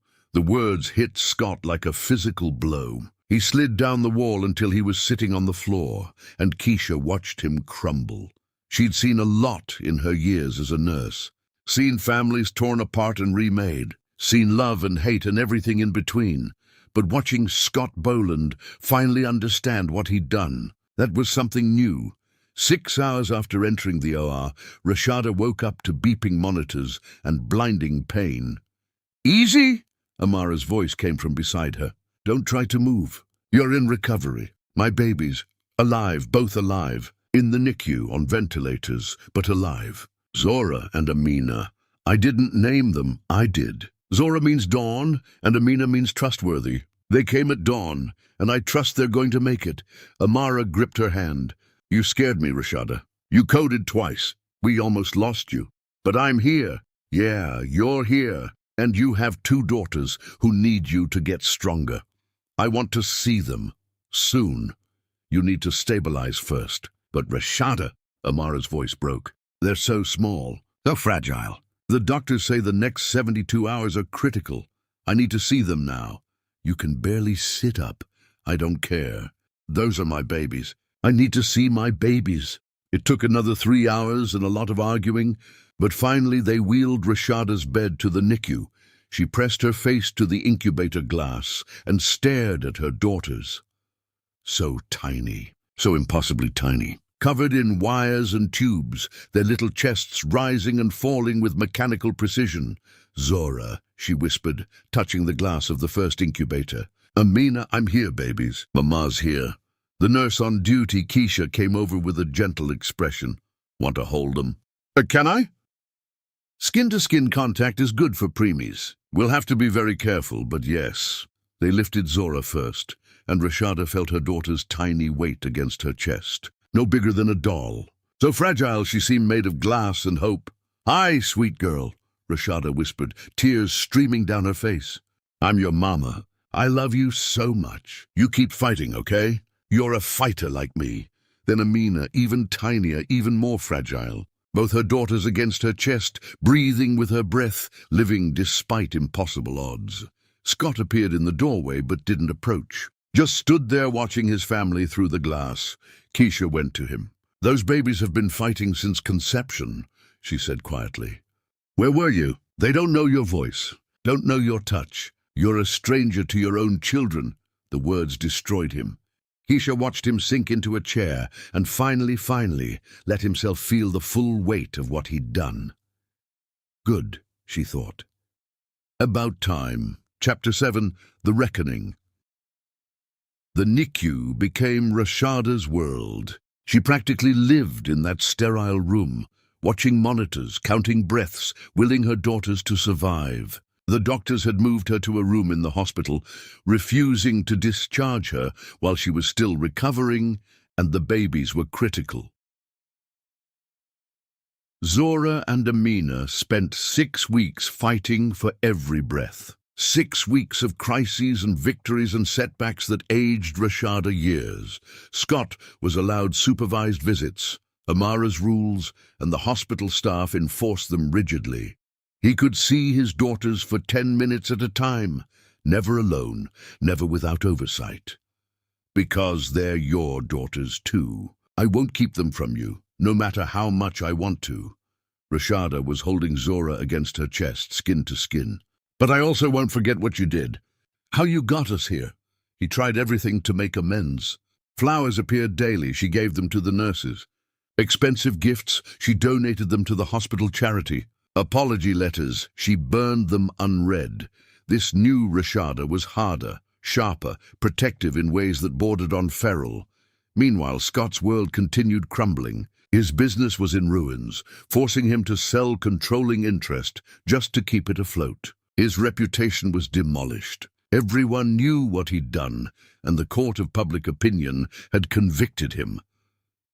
One afternoon, Terence visited with his wife Nia and their kids. His daughter Imani, wise beyond her years, stood by the incubator staring at her tiny cousins. "They're so small," she whispered. "Will they be okay?" "I hope so, sweetheart," Rashada said. "My daddy says your husband was mean to you, that he made you sad." "He did make me sad, very sad. My daddy would never make my mommy sad on purpose. He says love means being kind, even when it's hard." Imani looked at her with those serious eyes. "Doesn't your husband know that?" He's learning, very slowly." Later, Scott appeared for his supervised visit. Imani watched him attempt to interact with Zora, fumbling with the tiny diaper, awkward with his own daughter. "You're doing it wrong," Imani announced. "Here, my daddy taught me when my baby brother was born." And this child, barely 10 years old, showed Scott Boland how to change a diaper properly. "Thank you," Scott said quietly. "You're welcome, but you should know how to do this already. You're their daddy." She said it matter-of-factly, without judgment, which somehow made it worse. "My daddy knew everything before my brother was born. He practiced and learned and asked questions." After she left, Scott sat in the chair beside Rashada's bed. "A child just shamed me into realizing I haven't prepared for anything. I don't know how to change diapers or make bottles or any of it." "No, you were too busy planning nannies and nurseries and maintaining control." Rashada adjusted Amina's monitor. "Being a parent isn't about logistics, Scott. It's about showing up. Something you've never been good at. I'm trying to show up now. You're showing up because you have no choice. Your business is gone. Your reputation is destroyed. You have nothing else left but these babies. But that's not real commitment. That's desperation."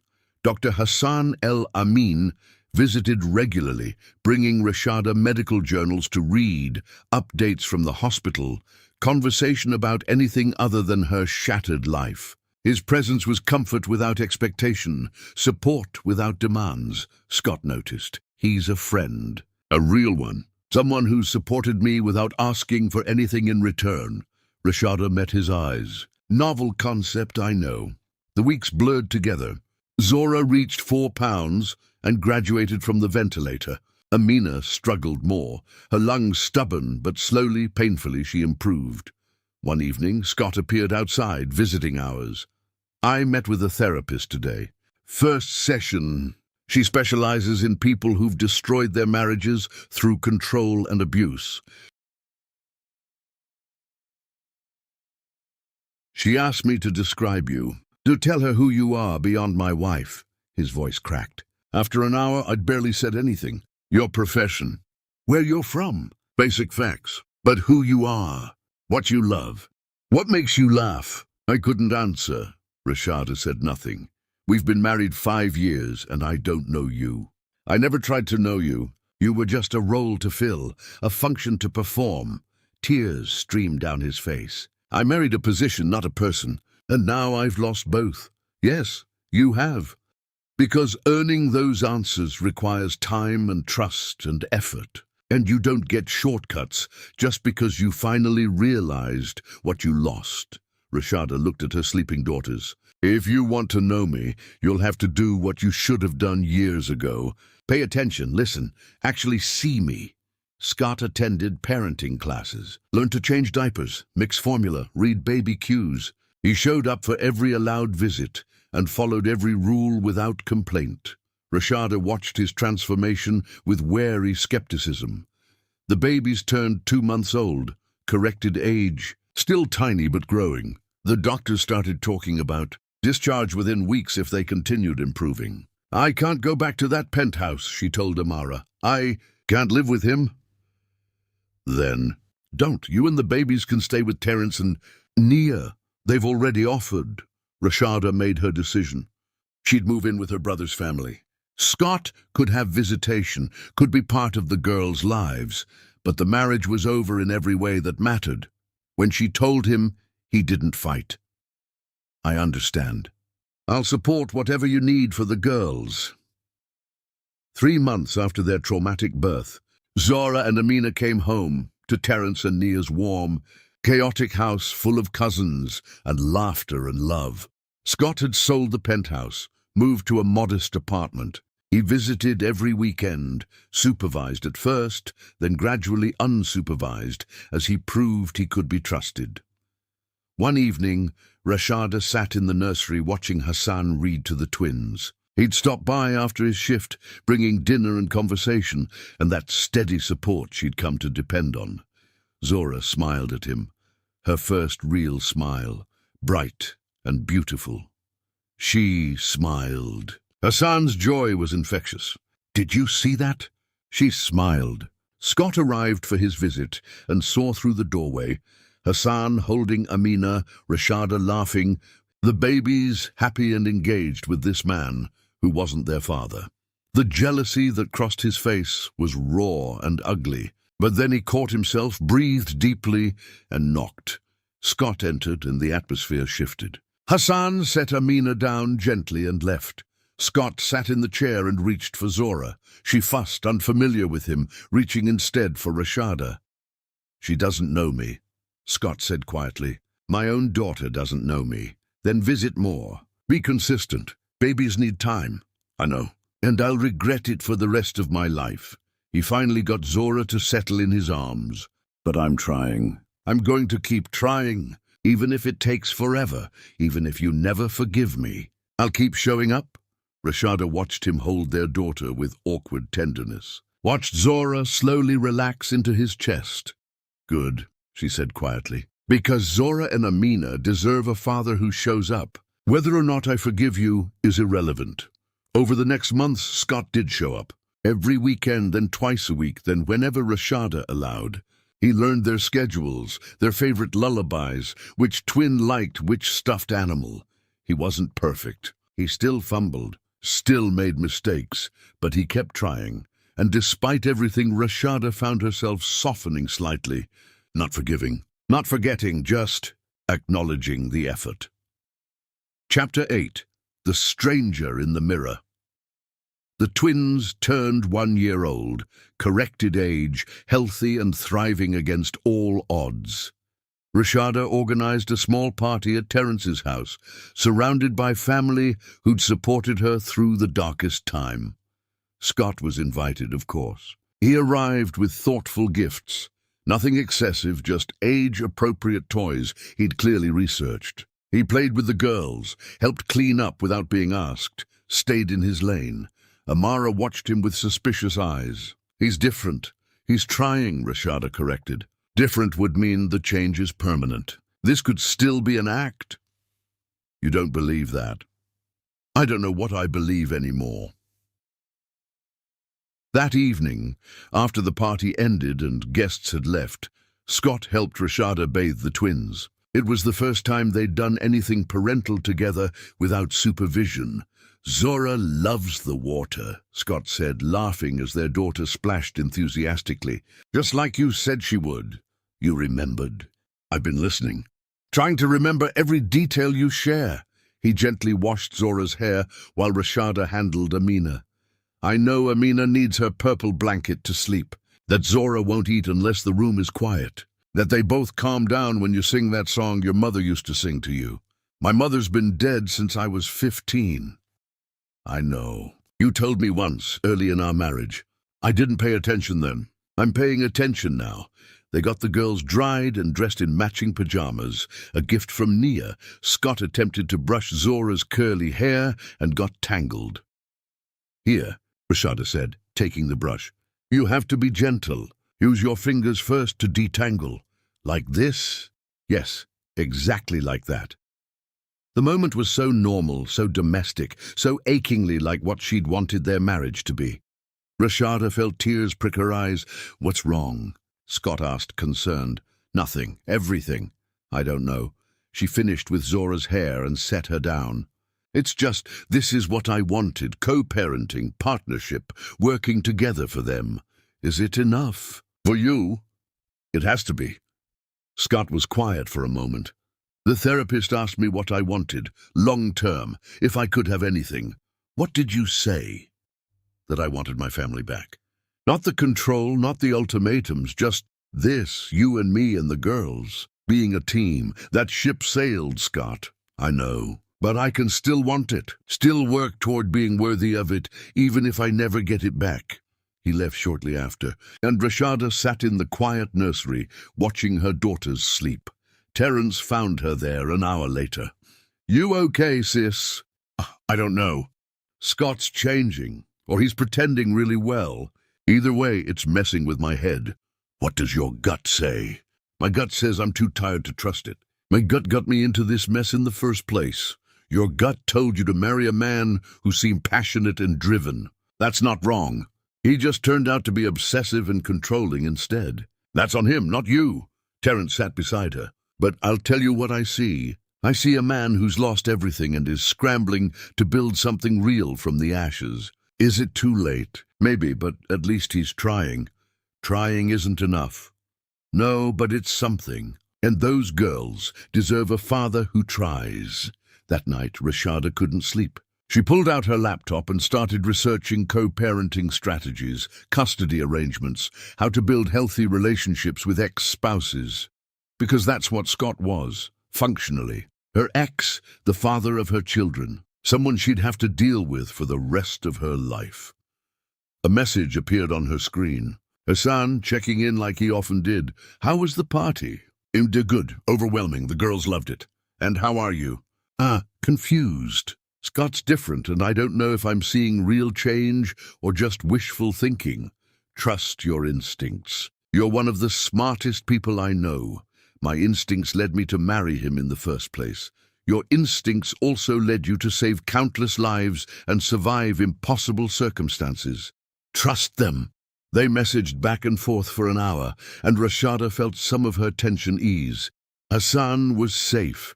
Uncomplicated, just a friend who cared without demanding anything. But lately, she'd started wondering if it could be more. Then she'd remember she was still married. Still legally bound to Scott, still trapped in a situation she couldn't quite escape. The next months passed in a blur of milestones. The girls started crawling, then pulling themselves up. Their personalities emerged. Zora bold and adventurous, Amina cautious and thoughtful. Scott documented everything during his visits, taking photos and videos, asking questions, engaging fully in their lives. Rashada got offered a modified position at the hospital, part-time surgical consulting, research-focused, flexible hours. She accepted eagerly, grateful to reclaim some of her professional identity. Hassan was supportive, helping her adjust her schedule, covering when she needed to leave early for the twins. Their friendship deepened, becoming something both of them acknowledged but neither acted on. One evening, after a particularly long day, Hassan walked her to her car. "Can I ask you something?" he said. "Oh, of course. Are you happy? Like actually happy? Or are you just surviving?" Rashada considered the question. "I'm content. The girls are healthy. I have family support. My career's back even if it's different. That's more than I thought I'd have a year ago. But happy? Dr. Time, I don't know if I remember how to be happy. The past 2 years rewired something in me. I'm not sure I can get back to who I was. Maybe you're not supposed to go back. Maybe you're supposed to become someone new. And who would that be?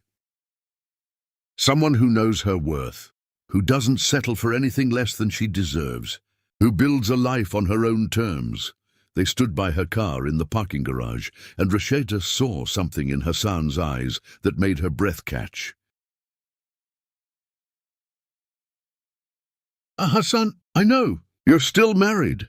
You're figuring things out. I'm not trying to complicate your life." He stepped back. "I just want you to know, when you're ready, if you're ever ready, there are people who see you, who value you, who would never give you ultimatums or deadlines. I'll remember that." She drove home with her heart heavy. Another choice, another complication in a life already full of them. When she walked into Terence's house, she found Scott there, surprising her. He was on the floor with the twins, building a tower of blocks that Zora kept knocking down with gleeful chaos. "What are you doing here?" Rashada asked. "It's not your visitation day," Terence called. "Said you had a long day and might need backup. I hope that's okay." Yeah, it's okay." She watched him play with their daughters, gentle and patient, and something shifted in her chest. He'd sold his company, moved to a modest life, spent a year proving he could change, and here he was, showing up on a random weeknight because her brother said she needed help. "Have you eaten?" Scott asked. "I brought dinner. Nothing fancy, just that Thai place you like. You remembered my favorite restaurant. I remember everything you've told me this past year. I write it down so I don't forget again." Rashada felt tears sting her eyes. Why? Why now? "Why couldn't you have been this person before?" "Because I was broken, poisoned by my upbringing, too arrogant to see what I had." He stood, leaving the twins to their blocks. "I'm still broken, Rashada, still working through it with therapy. But I'm trying to build something better from the pieces. I don't know if I can ever trust you again. I know. And I'll spend the rest of my life earning it anyway."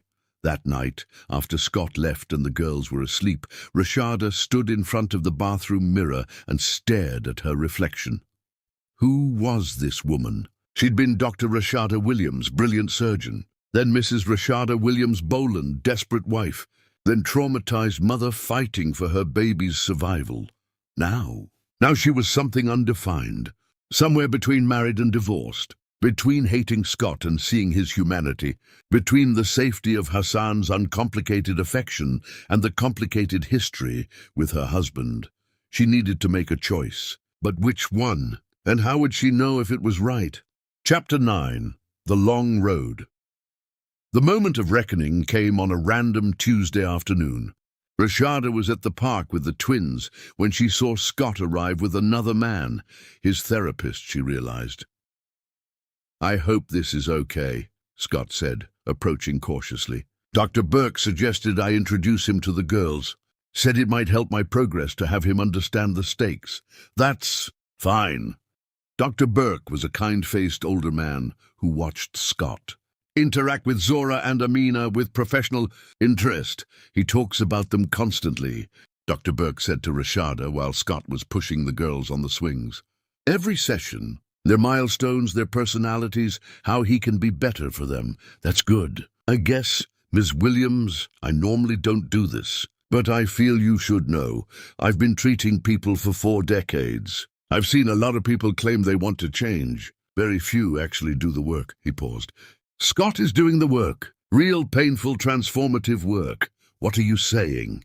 I'm saying his transformation is genuine. Whether you choose to trust it is entirely your decision. But from a clinical perspective, he's a different man than the one who started therapy. Rashada watched Scott laugh as Amina kicked her legs, demanding to go higher. Watched him check on Zora, who was getting fussy. Watched him be a father. How do I know it'll last? You don't. Change requires ongoing effort. But he's committed to that effort. He's building infrastructure, therapy, support groups, accountability partners. He's not just white-knuckling it. After Dr. Burke left, Rashada sat with Scott on a park bench while the girls played nearby. Your therapist ambushed me, she said. He what? I told him not to. It's fine. He said you're making real progress. I am, or I'm trying to. Scott watched Zora chase a butterfly. I've been attending a group for people who've abused their spouses. That's what I did, you know. The ultimatum, the control, the emotional manipulation. It was abuse. I know. I didn't, or I did. But I convinced myself it was normal. That it was how marriages worked. That my mother's bitterness and my father's regrets were just background noise I could ignore. And now? Now I understand I was perpetuating generational trauma, repeating patterns I didn't even know I'd learned. And I'm trying to break the cycle so Zora and Amina never experience what I put you through. They sat in silence, watching their daughters play. Hassan proposed, Rashada said suddenly. Scott's entire body tensed. What did you say? I said I needed time, that I'm still married to you, that I'm not ready for anything new, but you're considering it. I don't know what I'm considering. Hassan is kind and supportive and uncomplicated. He's safe, and I'm not? No, Scott, you're not safe. You're the man who broke me and is slowly rebuilding me. Your ongoing work and constant questions and never knowing if today's the day you revert to who you were. Is that a no to Hassan? Or a no to me? It's a I don't know to everything. I don't know how to forgive you. I don't know if I should give you another chance. I don't know if Hassan is a real option or just a fantasy of what easy could look like. Scott was quiet for a long moment. Then he pulled something from his pocket, divorce papers. I had my lawyer draft these. They're extremely generous to you. Full custody with liberal visitation for me. The house in the suburbs I just bought goes to you and the girls. Financial support far beyond what's required. Everything you could possibly need. Rashada stared at the papers. Why? Because I love you. And because love means setting you free to choose without pressure or ultimatums or deadlines. His voice cracked. I gave you 1 year to have a baby, or I'd divorce you. Now I'm giving you forever to decide if I deserve a second chance. And if the answer is no, if you want Hassan or just want to be alone or whatever you want, these papers make that possible. You're not fighting for us? I've been fighting for us for a year, showing up, changing, trying. But fighting doesn't mean trapping you. It means loving you enough to let you choose freely. He set the papers on the bench between them. Sign them tomorrow or in 10 years. It's your choice. Just know that I'll be here, being the best father I can be, being whatever kind of friend or co-parent you need, whether you sign them or not. Zora ran over, demanding to be picked up. Scott lifted her, and she patted his cheeks with sticky hands. Dada, she said clearly, her first real word directed at him. Scott's eyes filled with tears. Yeah, baby girl, I'm your Dada, and I'm so sorry I almost missed this. Almost missed everything. That night, Rashada sat with the divorce papers in front of her. Freedom right there in legal language. The ability to move on, to choose Hassan, to build something new without the baggage of her first marriage. She could sign them, should sign them probably, but her hand wouldn't pick up the pen, because somewhere in the past year, watching Scott transform from the man who'd destroyed her into someone genuinely trying to be better, something had shifted. Not forgiveness, not trust, but possibility. The possibility that people could change, that mistakes could be learned from, that love could exist in different forms than she'd imagined. Hassan represented safety, a fresh start, uncomplicated affection. Scott represented risk, hard work, a man who'd hurt her but was dedicating his life to making amends. Neither choice was wrong. Neither was safe. She left the papers unsigned and went to bed, no closer to knowing what she wanted. The weeks that followed brought clarity in unexpected ways. Hassan took her to dinner, kissed her goodnight, and Rashada felt nothing. Affection, yes. Gratitude for his friendship, but no spark, no passion, no sense that this was right. "I can't," she told him the next day. "You deserve someone who's all in. I'm still too tangled up in my past, with Scott, with myself, with who I used to be and who I'm becoming. I need to figure that out before I can offer anyone a real relationship." Hassan accepted with grace, and their friendship survived. But Rashada felt relief more than sadness, which told her everything she needed to know. Meanwhile, Scott continued showing up, every weekend with the girls, attending their pediatrician appointments, helping when Rashada was overwhelmed. Never pushing, never demanding, just consistently present. One evening, Rashada found herself telling him about a difficult surgery at the hospital. They sat in Terence's kitchen while the twins napped, and Scott listened with genuine interest. "How did it turn out?" he asked. "Successfully, but it was close. The parents were terrified, and I had to be confident when I felt anything but." That's what makes you an incredible surgeon. The ability to project confidence while feeling fear. "When did you start understanding me?" "When I started listening. Actually listening, not just waiting for my turn to talk." They talked for 2 hours about her work, her research, her hopes to publish again. Scott asked questions, remembered details, engaged like a partner instead of a critic. "I miss this," Rashada admitted. "Having someone to talk to about work, about things that matter to me beyond the twins. I miss it too. Miss knowing you. Miss being someone you'd want to share with. You're getting there, slowly. Slowly is fine. I'll take slowly over never." The twins turned 2 years old. Healthy, thriving, perfect little humans who'd beaten every odd. Rashada threw them a huge party, inviting everyone who'd supported her through the dark times. Scott was there, of course, but so was Hassan, Amara, Terence's whole family, her father, colleagues from the hospital, her tribe, her chosen family, the people who'd caught her when she fell. At one point, Rashada found herself watching Scott play with the girls. He'd grown his hair out slightly, dressed more casually, laughed more easily. This version of him was so different from the man she'd married. Bishop Williams appeared beside her. "That boy's done real work on himself." "I know. Question is, has he done enough? For you?" "I don't know, Daddy. How do you measure enough? How do you know when to trust again?" "You don't know. You just decide. Either you believe people can change and you give him a real chance, or you don't, and you move on. But this limbo you're in, it's not fair to either of you. What would you do? Me? I'd kill him for what he did to my baby girl." Bishop Williams smiled slightly. "But then I'd probably forgive him eventually, because I've seen true repentance, and he's showing it. But forgiveness doesn't mean reconciliation. Those are separate choices." That night, after everyone left and the twins were asleep, Rashada pulled out the divorce papers again. Still unsigned. Still waiting. She thought about Scott's words. "I'm giving you forever to decide." Forever was a long time, but maybe she didn't need forever. Maybe she just needed to trust herself to make a choice and live with it.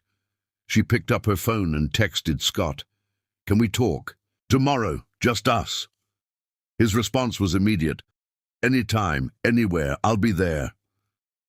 Rashada set down the phone and looked at her sleeping daughters. Whatever she decided would shape their futures too. No pressure, she thought wryly. Just the most important decision of her life. No big deal at all. Chapter 10. The Long Forgiveness. 3 years had passed since Scott delivered his ultimatum. 3 years of hell and hope, destruction and reconstruction, death and rebirth. Rashada sat across from him in a quiet coffee shop, the divorce papers between them like a bomb waiting to explode. "I read these finally," she said. "Really read them. And they're incredibly generous. More than fair. You're giving me everything. I owe you everything. It's the least I can do." She pushed the papers back toward him. "I'm not signing them." Hope flared in his eyes, quickly suppressed. "Why not?" "Because I realized something. You gave me 1 year to give you a baby or you'd divorce me. I gave you 2 daughters in 9 months and nearly died doing it." She met his gaze steadily. "You wanted heirs. I wanted partners. You saw me as a womb. I am a woman. You issued an ultimatum. I'm issuing something different." "What?" "And a truth. The truth that people can change if they do the work. That accountability matters more than perfection. That love isn't about perfect beginnings. It's about showing up for every difficult middle." Scott's hands trembled. "What are you saying?" "And I'm saying I don't owe you forgiveness. You haven't earned my trust back. You might never earn it fully. But Zora asked me last week where her daddy lives, and Amina cries every Sunday when you leave. And I realized I don't need to forgive you to co-parent effectively. I don't need to trust you completely to acknowledge you've changed. I don't understand." Rashada took a deep breath. "I'm not taking you back romantically. That chapter is closed. The marriage we had died the night you gave me that ultimatum, and no amount of work brings back the dead. But I'm not divorcing you either, because our daughters deserve to see what happens when broken people choose to build something new. Not a marriage, not a romance, but a partnership built on mutual respect and shared purpose. What does that look like?" "I don't know yet. We'll figure it out together. Maybe we live separately forever. Maybe we become friends who co-parent exceptionally well. Maybe in 10 years, after enough proof, we try again as different people. You'd consider that? Eventually? Eventually, maybe, if you continue the work. If you prove this change is permanent. If you show our daughters what it means to fall and stand back up with integrity." She leaned forward. "I'm not giving you another chance, Scott. I'm giving myself permission to see you as human, flawed, capable of growth." Scott pulled out the papers himself and tore them in half. "What are you doing?" Rashada asked, startled. "I don't want to be legally bound to you out of obligation. I want to earn my place in your life every single day. So I'm getting divorced, officially. So that if you ever choose to let me back in, it's a genuine choice." He pulled out different papers. "Custody agreement, generous visitation, financial support. We can be divorced and still co-parent. Still figure out what we're building." Rashada stared at him. "You'd give up the marriage? Voluntarily?" "The marriage died already. You said it yourself. I'm just making it official so we can both be free to choose what comes next." 3 months later, the divorce was finalized. They stood in the courthouse and ended their marriage with more respect than they'd had in it. They developed a routine. Scott had the girls every other weekend and one weeknight. They attended appointments together, celebrated milestones as a team, made decisions jointly. Rashada went back to surgery part-time, published research that made waves in pediatric cardiology, reclaimed her professional identity piece by piece.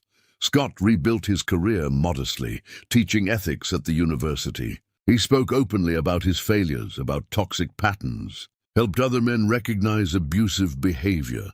They weren't friends exactly, but they were something. 2 years post-divorce, Rashada attended Scott's graduation from his intensive therapy program. She sat in the audience and watched him accept his certificate. "I destroyed my marriage through arrogance and control," he said to the room. "I gave my wife an ultimatum that nearly killed her and our daughters. And I've spent years learning that love isn't about deadlines and demands. It's about showing up even when you're not sure you're wanted. After the ceremony, they picked up the girls together.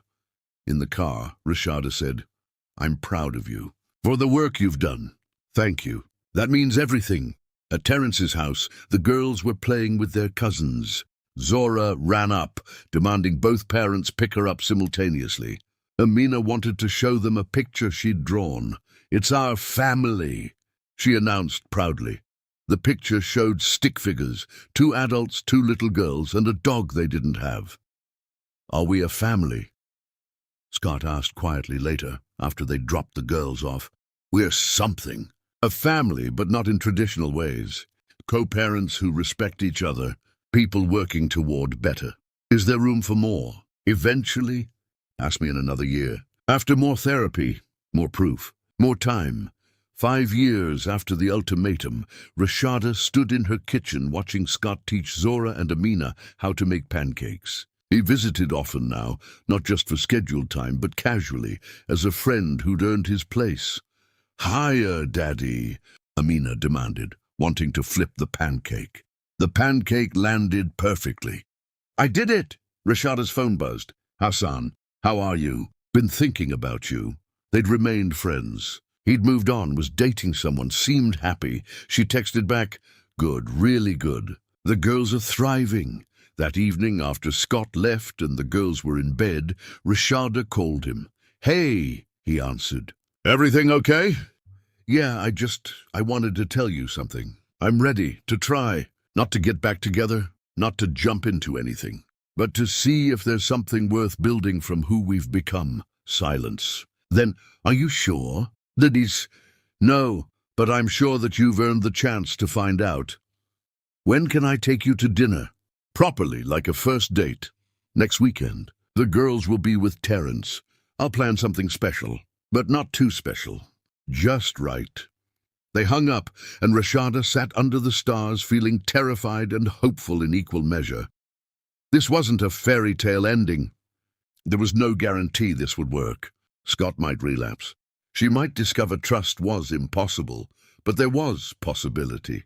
The hope that people who do the work can find grace, not forgiveness that erases the past, but the harder kind, forgiveness that acknowledges pain and chooses to move forward anyway. Scott Boland once demanded a baby in 1 year or threatened divorce. Rashada Williams gave him twins in 9 months and shattered his entire world, not with her compliance, but with her strength. She didn't need a year to prove her worth. She needed a lifetime to teach him his.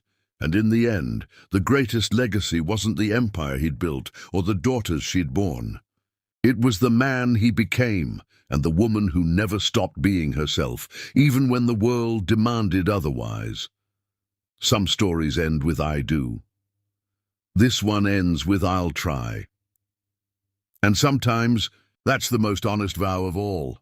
The end.